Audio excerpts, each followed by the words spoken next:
함께 읽은 사도행전 24장을 가지고 나눌 말씀의 제목은 죽이는 말 살리는 복음입니다. 죽이는 말 살리는 복음이라는 제목으로 말씀을 나눌 때 은혜 많이 받으시기 바랍니다. 여러분은 말 때문에 어려움을 겪었던 적이 있으십니까? 하나님이 창조하신 지구상의 모든 생명 있는 것들 중에 유일하게 사람만 말 때문에 생기는 문제를 경험합니다.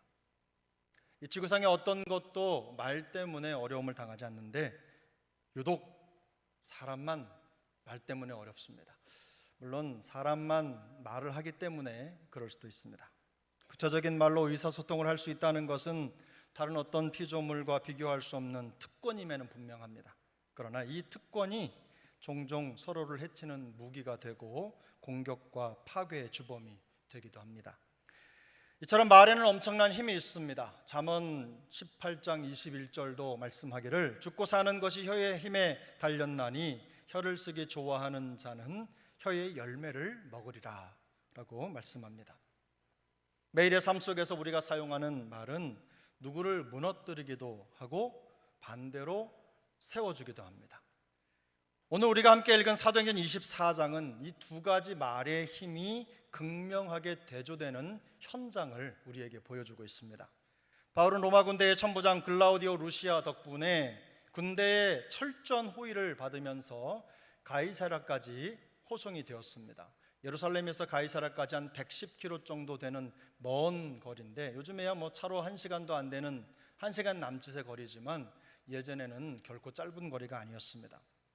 그리고 그곳에 도착해서 닷새 후에 대제사장 아나니아와 장로들이 변호사 한 명을 선임했는데 그 이름이 더둘로라는 사람이었습니다. 그 변호사를 고용한 제사장 일행이 바울의 재판이 이루어지는 법정에 나타났습니다. 여기서 변호사라는 말은 우리가 일반적으로 알고 있는 법률 대리인이 아닙니다. 우리는 변호사를 그렇게 이해하고 있지만 여기에 쓰인 변호사는 그런 인물이 아닙니다. 변호사로 번역된 말은 헬라어 원문을 보면 말하는 자, 웅변가 이런 의미가 담긴 말인데요. 사람들을 설득하기 위해서 말 잘하는 법을 배우고 익힌 웅변가, 이것이 오늘 본문 변호사라는 말의 진짜 의미입니다.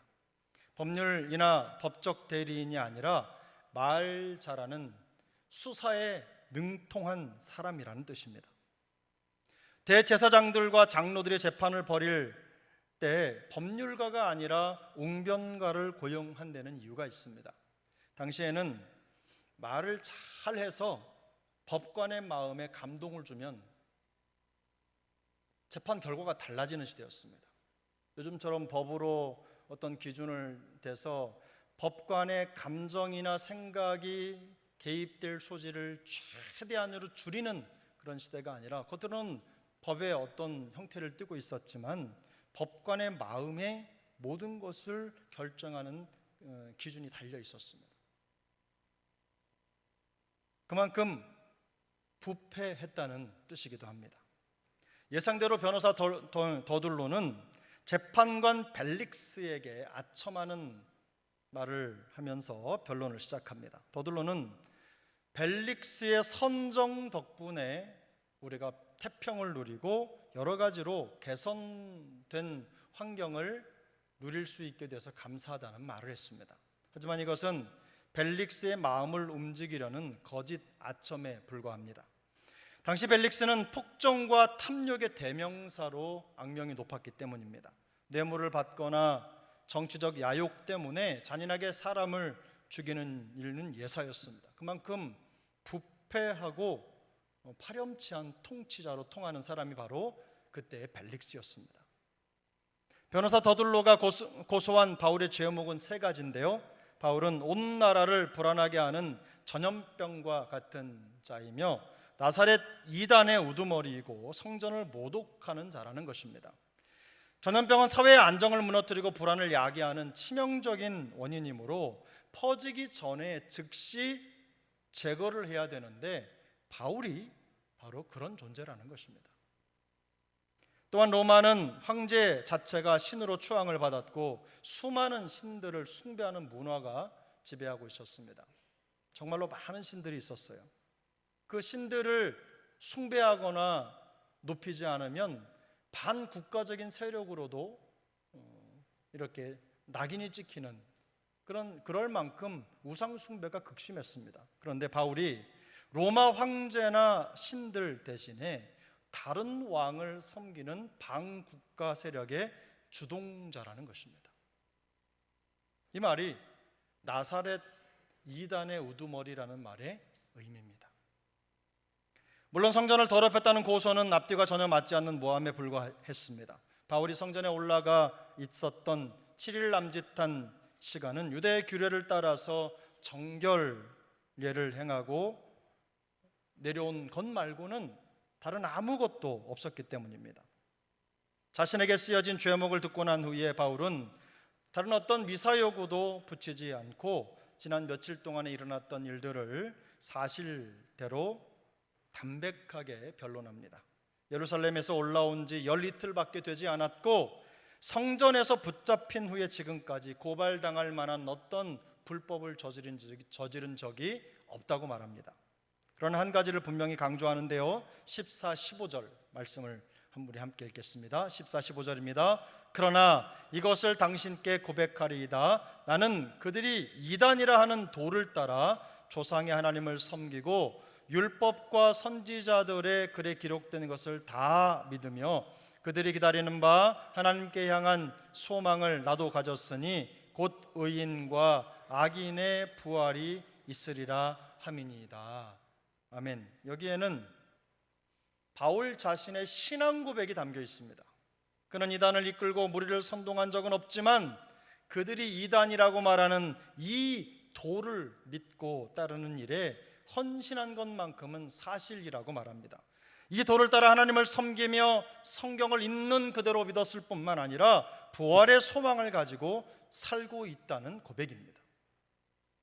이 도가 말씀하는 것을 지키고 사람과 하나님 사이에서 항상 양심의 거리낌이 없는 삶을 살기 위해서 무단히 노력하고 힘쓰고 있다는 것이에요. 이러한 바울의 변론에 담긴 핵심은 4가지입니다. 바울은 지금 이 얘기를 하는 건데, 나는 하나님을 믿습니다. 하나님을 섬깁니다. 나는 성경을 있는 그대로 믿습니다. 나는 하나님께 소망을 두고 있습니다. 나는 의인의 부활과 악인의 심판을 믿습니다. 우리랑 똑같지 않습니까? 우리랑 똑같아요. 바울의 분명한 자기 신앙 고백이지만 반대로 기독교가 이상한 신비 종교이거나 반정부 세력이 아니라는 강력하고도 합리적인 변론이기도 했습니다. 유대인들이 믿는 믿음과 거의 일치하는 내용이죠. 당시에 유대인들은 아무런 저항 없이 자기의 신앙생활을 할 수 있었습니다. 그렇다면 유대인이 받아들여지고 인정이 된다면 바울의 신앙도 인정돼야 맞다는 거예요. 유대인들의 신앙이 인정되고 보호를 받고 있다면 바울의 신앙과 기독교인들의 신앙도 인정되어야 한다는 논리입니다. 명확하죠. 여기에 대해 바울은 자신의 분명한 소신을 밝힙니다. 16절입니다. 우리 함께 읽습니다. 이것으로 말미암아 나도 하나님과 사람에 대하여 항상 양심의 거리낌이 없기를 힘쓰나이다. 아멘. 하나님과 사람에 대하여 항상 양심의 거리낌이 없기를 힘쓴다. 이 고백은 시대를 불문하고 모두에게 유효하고 또 중요한 삶의 원리가 되어야 할 덕목일 것입니다. 어이없는 혐의로 고발을 당한 바울은 거리낌 없는 선한 양심을 앞세워서 자신이 무죄임을 변론합니다. 이러한 모습은 우리가 그리스도인으로서 이 세상에 살면서 우리 자신을 어떤 말로 어떻게 변호해야 되는지에 대한 아주 중요한 원리를 우리에게 가르쳐 줍니다. 첫째는 이것입니다. 세상이 말하는 방식을 버려야 한다는 것입니다. 세상이 말하는 방식을 버려라.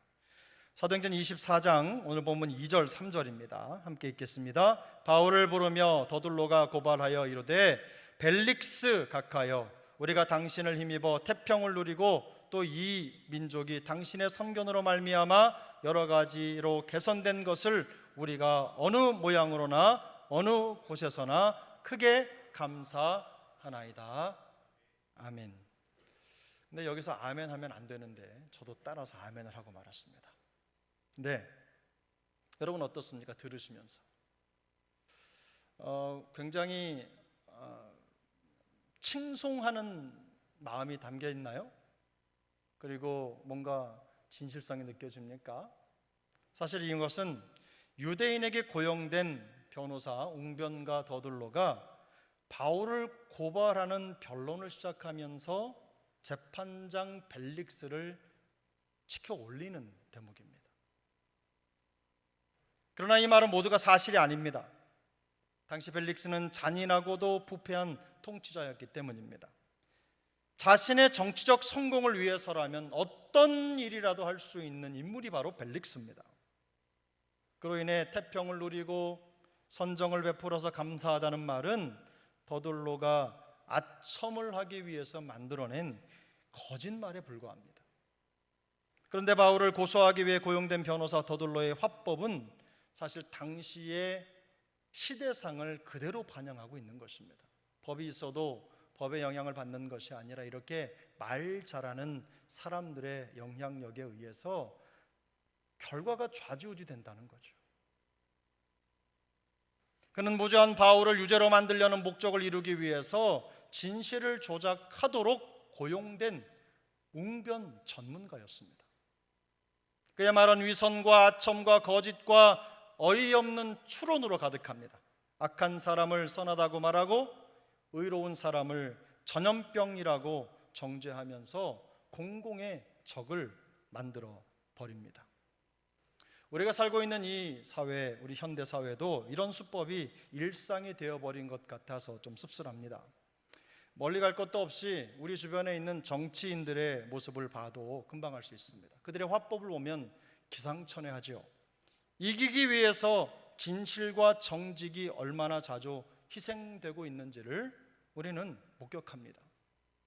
표를 얻기 위해서라면 어떤 말이라도 어떤 수법이라도 감행하는 것이죠. 가면 갈수록 아첨하는 기술만 발전하는 것 같습니다. 반대편에선 사람을 파멸시키기 위해서 여론을 조작하고 인신공격도 마다하지 않습니다. 이게 우리는 그냥 예산일로 받아들이지 않습니까? 여러분, 여야를 떠나서 이런 분들은 표 주시면 안 돼요. 정책을 내놓고 정직하게 정치하고 마음을 다해 국민을 섬기고 지역을 섬기려고 하는 그런 분들을 골라서 여러분 소신껏 투표하셔야 합니다. 그래야 나라가 바로 섭니다. 오늘 본문에 나타난 변호사 더둘로의 말이 바로 이런 말이었어요. 아첨하는 말, 거짓으로 가득해. 뭔가 화려하지만 그 내용 자체는 쓸모없는 말들로 가득한 말이 바로 더둘로의 말이었어요. 지적이고 전문적인 어휘를 사용하고 있지만 그의 말은 상대방을 죽이는 파괴의 도구였습니다. 사실 이런 일은 새로운 일이 아닙니다. 예수님을 모함하고 고소할 때도 똑같은 방법이 사용되었습니다. 마태복음 26장 59절 이하의 말씀입니다. 대제사장들과 온 공회가 예수를 죽이려고 그를 칠 거짓 증거를 찾으매 거짓 증인이 많이 왔으나 얻지 못하더니 후에 두 사람이 와서 이르되 이 사람의 말이 내가 하나님의 성전을 헐고 사흘 동안에 지을 수 있다 하더라 하니. 누가복음 23장 1절 2절 말씀입니다. 함께 읽겠습니다. 무리가 다 일어나 예수를 빌라도에게 끌고 가서 고발하여 이르되 우리가 이 사람을 보매 우리 백성을 미혹하고 가이사에게 세금 바치는 것을 금하여 자칭 왕 그리스도라 하더이다 하니. 사람들은 증거를 찾지 못하자 가상의 죄를 만들어서 예수님을 고발했습니다. 시편 52편 2절은 이렇게 말씀합니다. 다윗의 고백인데 내 혀가 심한 악을 꾀하여 날카로운 삭도같이 간사를 행하는도다. 내 혀가 심한 악을 꾀하여 날카로운 삭도같이 간사를 행하는도다. 수백 년이 지나고 수천 년이 지난 과거나 예수님의 때나 바울의 때나 지금의 때나 혀는 항상 똑같은 것 같습니다. 간사한 말로 무언가를 꾸며서 생명을 파괴하는 도구로 혀를 사용한 것입니다. 성경은 요한계시록 12장 9절 10절에서 사탄 마귀를 온 천하를 꿰는 자요 우리 형제들을 참소하는 자로 묘사합니다. 여기서 꿰는 자는 태초에 하와를 꿰던 그 뱀을 지칭하는 말입니다. 그 단어가 바로 꿰는 자예요. 참소하는 자는 우리로 하여금 진리를 벗어나 하나님으로부터 점점 멀어지게 하는 자들을 가리킵니다. 참소가 그런 겁니다. 우리로 하여금 진리에 서지 못하게 하고 자꾸만 선을 넘어서 세상으로 가도록 하는 것이죠. 우리를 유혹하는 것입니다. 오늘 본문은 더둘로처럼 아첨과 거짓으로 사람을 속이고 참소하며 고발하는 것은 단지 무례한 행동이 아닙니다. 더둘로의 이런 행동이 단지 실수가 아니에요. 이것은 지극히 영적인 것입니다. 사탄 마귀가 믿는 자를 무너뜨리는 매우 치명적인 공격 방식이 바로 이렇기 때문입니다. 악한 변호사의 아첨과 거짓으로 고소를 당하는 사도 바울의 상황이 나와 무슨 상관이 있을까, 이런 고민을 하시는 분이 계실 수도 있습니다. 그러나 지금 우리가 살고 있는 이 세상에서 우리의 말이 어떻게 작동하고 있는지를 생각해 보면 어렵지 않게 상관 있는 이유를 찾으실 수가 있습니다. 작은 SNS 채팅방에서 시작된 소문 한 줄, 인터넷에 올라온 반쪽짜리 진실이나 혹은 고발, 조심스럽게 나눈 걱정의 말이 사실 확인을 하기도 전에 순식간에 퍼져나가서 기정사실이 되는 현실. 나는 걱정한다고 그런 말을 했잖아요. 아유 근데 걱정이 되대 하면서 한 그 말이 누군가에게는 기정사실로 전달이 되는 것입니다. 지금 우리 곁에 이미 이런 일들은 일상이 되어버린 지 오래됐습니다. 오래됐어요. 한번 소문이 되어 퍼진 말은 바람에 날린 깃털처럼 다시 주워 담을 수가 없습니다. 매우 어렵습니다. 우리가 잊어서는 안 되는 사실이 하나 있는데요, 2000년 전 바울이 법정에 서 있을 때와 지금 우리가 살고 있는 21세기는 비교 대상이 되지 않는다는 겁니다. 그때와 지금은 너무나 달라요. 뭐가 다릅니까? 전파 속도가 다른 거예요. 우리는 지금 사소한 말 한마디가 핵폭탄급으로 커지는데 단 몇 초 혹은 단 몇 분이면 충분할 만큼 엄청난 시대를 살고 있어요.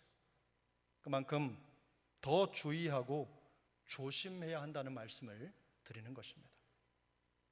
산불 조심 캠페인을 찾아보니까 아주 오랫동안 많은 그런 글들이 있었습니다. 여러분 생각나시죠? 우리 어른들은 생각나실 텐데 학교에서 그거 만들어 오라고 했습니다. 3344, 4434, 3434 이런 운율을 맞춰가지고 우리나라 시조처럼 읽히면 탁탁 들어오는 그걸 잘 써가지고 가면 상도 주고 그랬어요.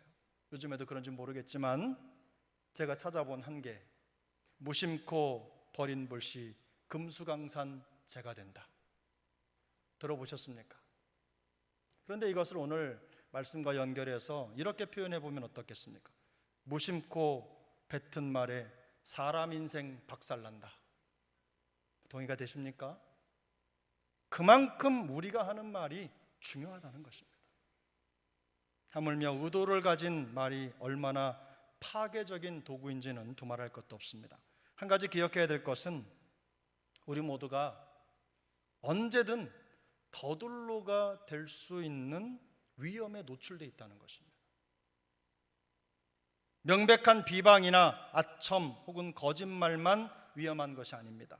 비록 우리가 한 모든 말이 사실이고 정확한 것이라 하더라도, 사실에 기반한 내용이라 하더라도 누군가를 무너뜨리고 해치도록 짜여있는 말이라고 한다면, 그 말이 누군가에게 치명적인 결과를 가져온다면 그게 바로 더둘로의 화법입니다. 얼마든지 우리는 말하고 나서 빠져나갈 수도 있겠지만, 그러나 더둘로의 영에 붙잡힌 거예요. 사탄 마귀의 영의 역사에 영향을 받는 것입니다. 우리 중에 한 사람도 그렇게 되지 않기를 바랍니다. 그러므로 죽고 사는 것이 혀의 힘에 달렸고 그 혀가 우리의 입 안에 있다는 것을 꼭 기억하시고 항상 경계하시고 주의하시기를 예수님의 이름으로 부탁을 드립니다. 오늘 본문을 통해 배우는 두 번째 신앙 원리는 성도가 말하는 법을 익혀야 한다는 것입니다. 성도가 말하는 법을 익혀야 한다. 본문 16절입니다. 함께 읽습니다. 이것으로 말미암아 나도 하나님과 사람에 대하여 항상 양심의 거리낌이 없기를 힘쓰나이다. 아멘. 바울은 변호사 더둘로와는 극명하게 대조되는 방법으로 침착하고 용기 있게 자신을 변호합니다. 바울은 하나님과 사람 앞에서 거리낌 없이 청결한 양심의 기초에서 정직하게 말합니다. 그는 재판장의 감정을 자극하고 또 조종할 필요가 없었습니다. 양심의 거리낌이 없다는 것은 가령 이런 것입니다. 물잔에 깨끗한 물을 담고 거기에 진흙을 넣었다고 생각해 보십시오. 그리고 그 진흙 넣은 잔을 흔들면 진흙과 물이 섞여서 뿌옇게 탁해질 것입니다. 마실 수 없는 물이 되는 것이죠. 하지만 깨끗한 물이 담겨 있다면, 그리고 아무것도 들어있지 않은 깨끗한 먹을 만한 물이 있다면 그걸 흔들면 그 물은 여전히 흔들려도 물입니다. 마실 수 있습니다. 양심의 거리낌이 없기를 힘쓴다는 말은 아무리 흔들어도 그 마음이 탁해지지 않기를 힘쓴다는 말이에요. 바울의 삶은 거짓 고소로 인해 심하게 흔들렸지만 그는 탁해지지 않았습니다. 하나님과 사람 앞에서 항상 양심의 거리낌이 없이 진리를 따라 살려고 힘썼기 때문입니다. 중요한 것은 그가 이렇게 양심의 거리낌이 없는 삶을 살 수 있는 동력을 어디에서 얻었느냐? 바로 순수한 신앙 고백에서 그 삶의 모습이 시작됐다는 거예요. 16절에 이곳으로 말미암아라는 말을 풀어보면 예수 그리스도의 복음으로 말미암는 신앙 고백과 소망으로 말미암아라고 풀어 설명할 수 있습니다. 바로 이런 믿음 때문에 바울은 이 땅에 살아가는 동안 하나님과 사람 앞에서 한 점 부끄럼 없는 맑은 양심을 지키기 위해서 처절하게 자신을 복종시키며 살아가는 훈련의 삶을 살 수 있었던 것입니다. 베드로전서 3장 16절은 이렇게 말씀합니다. 우리 함께 읽습니다. 선한 양심을 가지라. 이는 그리스도 안에 있는 너희의 선행을 욕하는 자들로 그 비방하는 일에 부끄러움을 당하게 하려 함이라. 선한 양심을 가지라. 이는 그리스도 안에 있는 너희의 선행을 욕하는 자들로 그 비방하는 일에 부끄러움을 당하게 하려 함이라. 사도 베드로는 세상의 악의적인 비방과 고소 혹은 협박 속에서 핍박을 받고 고난을 견뎌야 하는 성도들에게 이 말을 하고 있는 거죠. 선한 양심을 가지라. 선한 양심을 가지라. 이것이 복음을 가진 성도가 거짓된 세상을 맞서는 방어수단이라는 것입니다. 이것이 뱀처럼 매끄럽고 아첨하는 말로 거짓 고소를 일삼는 변호사 더둘로를 맞서는 사도 바울의 무기였습니다. 조정, 험담, 아첨하는 말을 사용하는 세상의 방식을 내어버리고 하나님과 사람 앞에서 청결한 양심을 지키기를 힘써야 한다는 것입니다. 이것이 거짓과 아첨과 죽이는 말이 난무하는 세상 속에서 생명을 살리는 복음으로 사는 성도와 교회가 살아가는 방법이기 때문입니다. 주님은 말씀하십니다. 요한복음 6장 63절입니다. 살리는 것은 영이니 육은 무익하니라. 내가 너희에게 이른 말은 영이요 생명이라. 내가 너희에게 이른 말은 영이요 생명이라. 이것은 자기가 하늘에서 내려온 생명의 떡이라고 말씀하시는 그 예수님의 말씀을 이해하지 못한 사람들에게 해주신 말씀이에요. 예수님이 내 살을 먹는 자, 내 피를 마시는 자 이런 말씀을 하니까 사람들이 수군거렸어요. 심지어는 제자들조차도 예수님의 말씀을 이해하지 못하고 수군거렸습니다. 그런 사람들에게 예수님이 살리는 것인 영이니 육은 무익하니라, 내가 너희에게 이른 말은 영이요 생명이라는 말씀을 해주신 것입니다. 우선 살리는 것은 영이니 육은 무익하다는 말씀은 생명의 역사는 성령을 통해 나타난다는 것을 의미합니다. 영적으로 죽은 죄인을 거듭나게 하고 새 생명을 창조하는 사역은 인간의 지혜나 능력으로 되는 것이 아닙니다. 오직 성령의 주권적인 역사로만 가능합니다. 내가 너희에게 이런 말은 영이요 생명이라는 말씀의 의미는 이것입니다. 예수님께서 선포하신 말씀이 성령이 역사하는 도구라는 것입니다. 복음과 말씀은 단순한 도덕적 교훈이나 지식을 쌓기 위한 것이 아닙니다. 말씀 자체가 죽은 영혼을 살리는 생명의 원천입니다. 성령은 언제나 그리스도의 말씀을 통해 역사하십니다. 그리고 그 말씀을 통해 우리에게 생명을 주시기 때문입니다. 이 말씀에 비추어 보면 바울을 고소하는 변호사 더둘로는 죽이는 말의 선수입니다. 살리는 말의 선수가 아니라 사람을 넘어뜨리고 얽매고 죽이는 말의 선수예요. 화려하지만 아첨과 거짓이 가득하고 무죄한 자를 얽매이고 죽이는 사람입니다. 얼핏 들으면 세련된 말을 하고 있다고 들을 수도 있지만 생명 없는 무익한 말입니다. 반면 바울의 변증은 영이요 생명입니다. 화려하지 않지만 예수 그리스도의 부활과 생명을 전하고 있기 때문입니다. 바울의 입을 통해 고백되고 있지만 그것은 분명히 복음의 말이었고 생명을 살리는 진리였습니다. 바울에게 예수 그리스도의 부활은 단순한 신학이나 이론이 아닙니다. 역사를 가르는 기준이었고 자기의 인생의 AD와 BC를 명확하게 구분하는 기준선일 뿐만 아니라 자기 생명의 원천이었어요. 그 부활이 그의 생명의 원천이었어요. 그래서 그는 고린도전서 15장 14절에서 이렇게 말합니다. 그리스도께서 만일 다시 살아나지 못하셨으면 우리가 전파하는 것도 헛것이요 또 너희 믿음도 헛것이라. 우리가 믿는 기독교는 부활의 종교라는 뜻입니다. 예수 그리스도의 부활이 없으면 아무것도 아니라는 말이에요. 더둘로는 아첨과 거짓으로 가득한 죽이는 말을 쏟아냈지만 바울은 죽음을 이기신 예수 그리스도를 가리키는 살리는 말로 믿음과 생명을 전하고 있는 것입니다. 제가 설교를 시작하면서 함께 읽었던 말씀 잠언 18장 21절을 우리 한 번 더 읽겠습니다. 잠언 18장 21절입니다. 함께 읽습니다. 죽고 사는 것이 혀의 힘에 달렸나니 혀를 쓰기 좋아하는 자는 혀의 열매를 먹으리라. 한 번 더 읽겠습니다. 죽고 사는 것이 혀의 힘에 달렸나니 혀를 쓰기 좋아하는 자는 혀의 열매를 먹으리라. 아멘. 오늘 본문에는 바울을 고소하려는 자들과 이에 대항하여 자신의 무죄를 변론하는 바울의 모습이 담겨 있습니다. 변호사 더둘로는 화려한 수사로 무장을 하고 있습니다. 겉보기에는 세련돼 보이지만 실상은 아첨과 거짓으로 무죄한 자를 얽매고 죽이는 무익한 말을 쏟아내는 사람입니다. 반면 바울은 자기의 신앙 고백에 기초한 변론으로 이에 응수합니다. 하나님과 사람에 대하여 양심의 거리낌이 없는 정직함으로 맞섰습니다. 이 변론으로 바울이 더 좋아진 것은 아닙니다.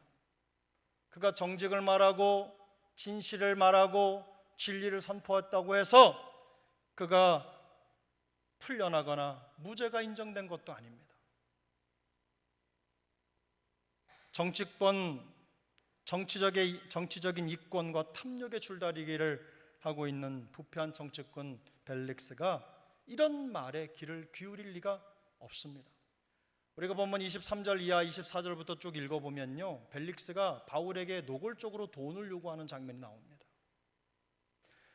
바울이 구제 현금을 가지고 예루살렘으로 들어오고 또 정결례를 진행하면서 많은 물질을 사용한 것도 들었을 것입니다. 이런 것들을 듣고 난 다음에 벨릭스의 머릿속에는 그 돈을 나에게 가져와야 된다는 생각이 논리가 돌아가는 거예요. 바울이 돈을 가져오지 않자 판결을 내리지 않습니다. 계속해서 두고 보는 거예요.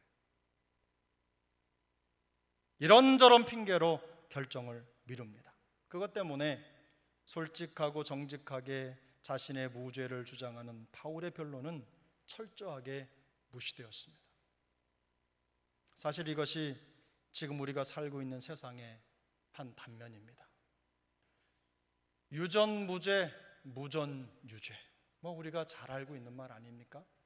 돈 있으면 죄가 없고 돈 없으면 없는 죄도 만드는 것이 요즘 세상입니다. 그런데요, 이런 일들이 참 복음 안에서도 있다는 것이 안타깝습니다.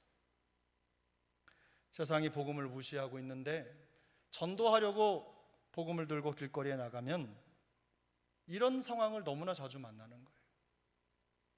복음을 무시하고 복음 전하는 우리를 깔보는 일들이 한두 번이 아니지 않습니까? 그러나 시험과 위기 속에서도 분명한 신앙 고백으로 변론을 마무리하는 이 바울의 모습은 분명 성도된 우리가 따라야 할 모범입니다. 화려한 아첨과 거짓으로 가득한 세상 속에서 성도는 어떤 태도를 가지고 살아야 하는지 우리의 일상에 대한 기준을 제시하고 있는 것입니다. 몇 가지 실제적인 기준들을 생각해 볼 수 있습니다. 우선은 일상 속에서 우리가 사용하고 있는 말의 무게를 깨달아야 합니다. 우리가 하는 말이 결코 가벼운 말이 아닙니다. 우리의 말이 변호사 더둘로의 말을 닮았는지 아니면 바울의 말을 닮았는지를 점검해 보셔야 합니다. 말은 단지 말이 아니라 매우 영적인 태도라는 것을 기억하시고 늘 주의하고 경계할 수 있기를 바랍니다. 혹시라도 변호사 더둘로의 함정에 빠지지 않도록 경계하셔야 합니다. 여러분 주변에 혹시 이 더둘로의 영에 사로잡힌 자들이 있습니까? 경계하셔야 합니다. 바울처럼 하나님과 사람에 대하여 청결한 양심을 지키기 위해서 힘쓸 것이라고 하는 결심이 우리 안에 있어야 합니다. 굽히지 않겠다는 각오가 있어야지만 어려움이나 불이익이 뒤따른다고 하더라도 그 상황을 성도로서 견뎌낼 수 있는 것입니다. 신앙 고백이 삶이 되게 하기 위해서 얼마나 노력을 하고 있는지 우리 자신을 돌아보는 냉철한 자기 진단이 필요할 것입니다. 영이요 생명이신 예수 그리스도의 말씀으로 무장될 수 있기를 축복합니다. 그렇게 말씀으로 무장되어 있는지, 그리고 생명을 살리는 입술로 쓰임받기 위해 노력하고 있는지 우리 스스로를 돌아봐야 되겠습니다. 우리가 예수 그리스도의 부활을 믿고 부활의 생명을 가지고 있다면 우리의 말도 그와 동일한 생명이 담긴 말이어야 되지 않겠습니까? 그런 부담, 거룩한 부담과 책임이 우리에게 있다는 것을 인식해야 될 것입니다. 우리 옛말에 말 한마디로 만냥빚을 갚는다. 제가 틀렸습니까? 말 한마디로 천냥빚을 갚는다. 이런 말이 있습니다. 말의 가치는 돈으로 환산할 수 없을 만큼 큰 영향력을 가지고 있다는 뜻입니다. 그만큼 우리가 하는 말이 중요하다는 것이죠. 돈 안 드는 말이라고 함부로 내놓을 수 없는 이유입니다. 돈 안 드는 말이지만 어느 것보다 값지고 귀중한 것이 말입니다. 생명을 살리는 가장 강력한 복음의 도구가 복음의 말이라는 것을 기억하시고 우리의 말이 복음의 말이 될 수 있기를 소망합니다. 우리의 현실이 권모술수가 판을 치고 죽이는 말이 가득한 세상을 피할 수는 없을 것입니다. 하지만 그럼에도 말씀과 진리를 붙잡는 선한 양심을 힘써 지키기 위해서 힘을 다하시기를 바랍니다. 힘을 다하시기를 축복합니다. 생명을 살리는 복음의 말로 부활을 전하면서 가치 있는 일에 주님 오시는 그날까지 쓰임받는 우리 세종항 식구들 모두가 되시기를 예수님의 이름으로 축복합니다.